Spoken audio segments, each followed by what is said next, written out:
Welcome back. Dr. Kim, before the break we were talking about some of the natural remedies that you're here to talk to us about, but I think before we get into that, what exactly is hypertension? High blood pressure, basically. But every living organism has its ability to maintain or restore its balances. So our body has an inherent ability to restore balance. If blood pressure goes too high, it brings it down. Regulates it goes down, it brings it up. Right. But for hypertensive patients, they lost this ability. That's why they're in trouble. So the body cannot regulate the pressure. And then at first it progresses very slowly, then it speeds up. Right. And so before the break, when we were talking about the prescription drugs, and we were getting into some of the side effects. Yeah. Absolutely. And some of the things you were saying is that there's a really quite a short-term relief from these pharmaceutical drugs. That's correct. Only temporary relief. Right. In exchange for permanent dependence. Right. That was the point I wanted to make. Sounds like there's dependency on these drugs. The body becomes dependent. Body's ability, inherent ability, right, to restore its own balance becomes weaker and weaker. Right. So they depend upon these chemicals. For example, I mentioned that there is a certain chemical the body releases to relaxes its blood vessels, and then if we use these hypertensive drugs to relax these blood vessels, and body takes it as a signal that it doesn't need to do it. Yeah, so that part of the function is become lazy, and at some point it stops functioning. Right. Then that person has to take that drug permanently. Right. So would it be true to say then that just more and more drugs are required to do the same thing? Yeah. So more dosages. Right. And then even more varieties. Right. So that's the fate of these hypertensive patients who begin to use these drugs. And so on the other hand, when we talk about natural remedies, how are those working on hypertension? That's the beauty of this natural treatment. Natural treatment is not only good for this symptom treatment, but it restores the body's own ability. So it's the opposite of these chemical drugs. Right. So if you choose this natural treatment correctly, the body's own ability to restore its balance, which you call homeostasis. Homeostasis, right. Yeah. So it's restored. That's the beauty of this natural treatment. And it sounds too like, just on the topic of natural remedies, that it sounds like Western medicine is more open and accepting of this now. Before, up until 10 years ago, herbal medicine was treated like superstition. Right. But now, after lots of researches are done, now established medical circle also accept it. So let's talk about some of the natural remedies that you're here to share with us. Where do you want to start? Let me at first share with you what is called LBM treatment. LBM treatment. Yeah, it used to be the Indian treatment, but it became very popular in Tibet. And then about 30 years ago, it was taken up by Chinese scientists. These days, Western scientists also joined the bandwagon. And then LBM treatment is herbal treatment. Right. Very safe. It is known to cleanse the blood vessel. So it helps the... So it cleans like cholesterol? Yeah, it is helpful for arteriosclerosis patients. Which is the hardening of arteries. Yeah, and then it is also known to stop the aging process too. It's a beautiful treatment. Stopping the aging process. That's something I want to hear more about. And then these days the Western scientists succeeded in isolating the active ingredients they identified the active ingredients of this LBM formula, which is quercetin. Right. Yeah, and then so they are starting the synthesizing these active ingredients chemically. So they're interested in it. Yeah, but I prefer the natural form rather than synthesized chemical form. Yeah. Right, that makes sense.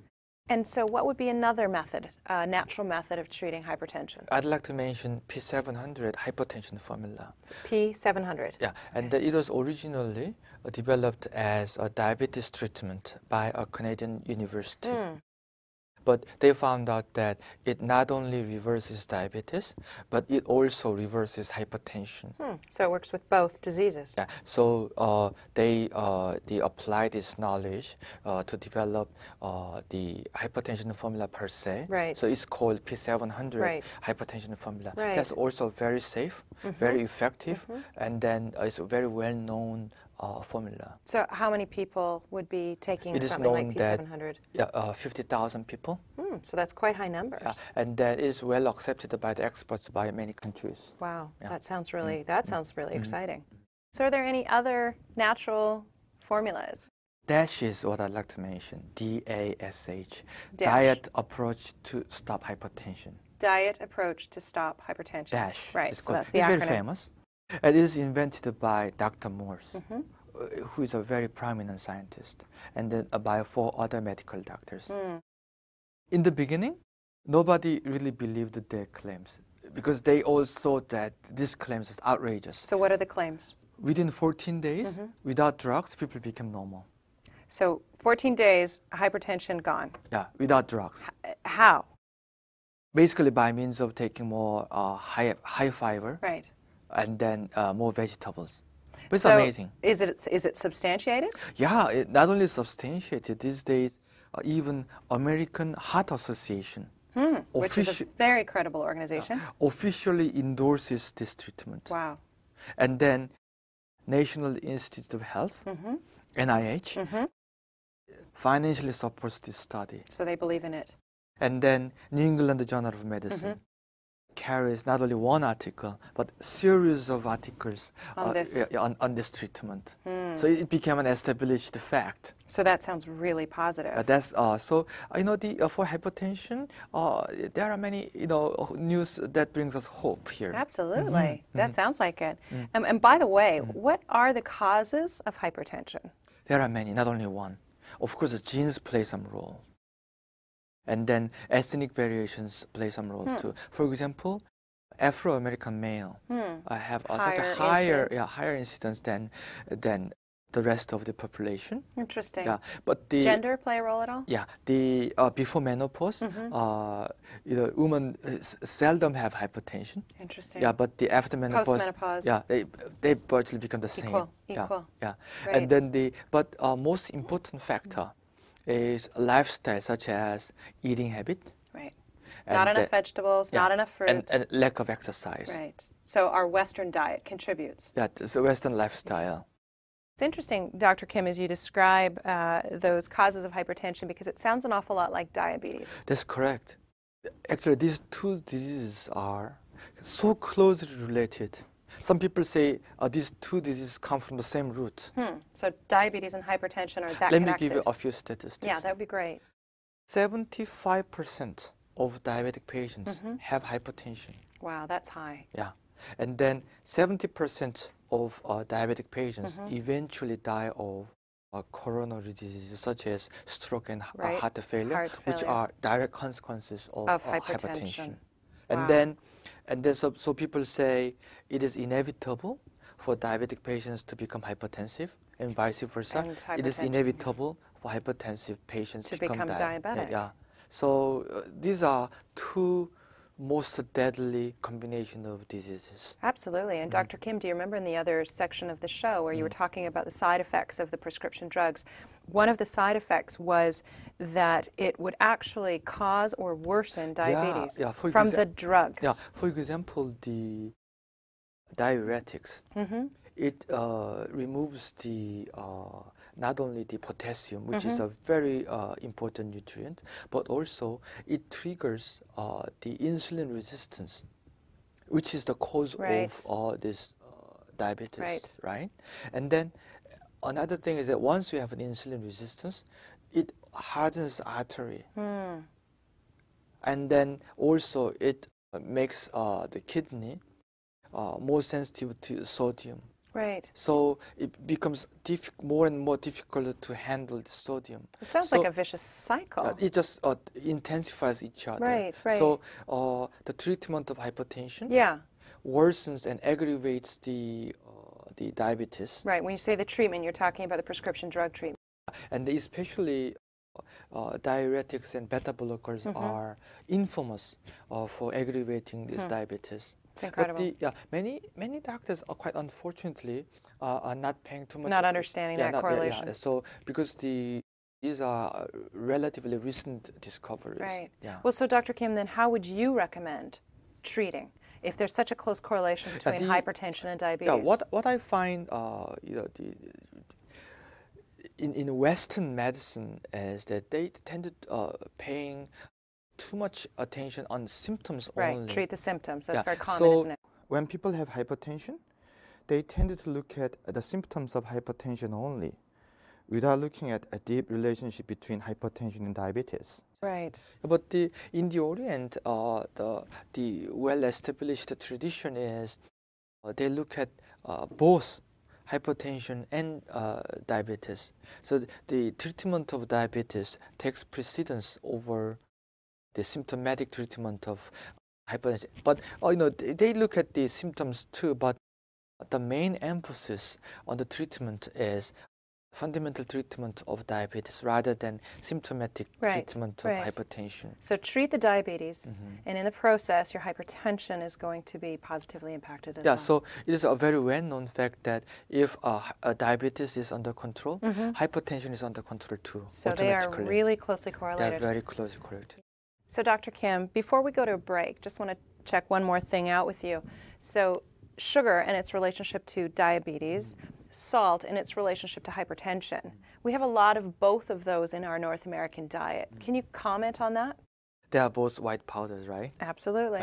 Do you also know that in ice cream there's quite a bit of salt? No, I wouldn't think it. It's so actually, sweet. salt in ice cream makes ice cream sweeter because it prevents so-called crystallization of sugar. Right. Yeah. But actually, you must have noticed that in fast food chains, they make hamburgers and French fries very salty to increase the craving of soft drinks. So you're saying that the foods that are extremely salty, in particular in fast food, is going to increase my craving for something sweet. Yeah, and then vice versa, very sweet food. So I'm a sweet soft drink now, and I want more fries. Yeah, for is example, that kind of how it works? Yeah, ice cream, those kind of sweet food increases the cravings of salty food. So they intensify each other. This is fascinating. Again, there's another correlation here. That's behind this so-called supersize syndrome. Supersize syndrome. Do you know that the one serving of the fast food chain is like 2 to 3 times larger than before? Unbelievable. Well, the hamburgers look bigger to me. And then without this mutual intensifying of salty food and sweet food, you cannot eat that much. So by adding sugar and salt to the foods, we're eating more. So that's behind this overeating syndrome. And how does advertising factor into all of this? They spend billions of dollars of advertisement. For example, in North America, an ordinary child is exposed to 40,000 times of advertising. Basically, it says, eat more, eat more, eat more. That's incredible. And then before the age of 10 or 11, they cannot distinguish the program from advertising. So they don't even know they're being hit with an advertisement. They think of this as teachers saying, you should eat this. Unbelievable. So the rise in childhood obesity, childhood diabetes, all these sound like they're offshoots of what you're just describing. That's correct. So, and then that's why people begin to mention conspiracy. And then, so with the bombardment of salty food, sweet food, and supersizing, and they cause this hypertension, obesity, diabetes. And then they toss these patients to the pharmaceutical industry, and saying to them, you have to be on this drug forever. Some of them are even the same shareholders. So that's incredible. I mean, that's definitely something to ponder. So let's pause on that note, take a short break, and when we come back, let's look at some more information on these positive natural remedies for hypertension. Let's do that.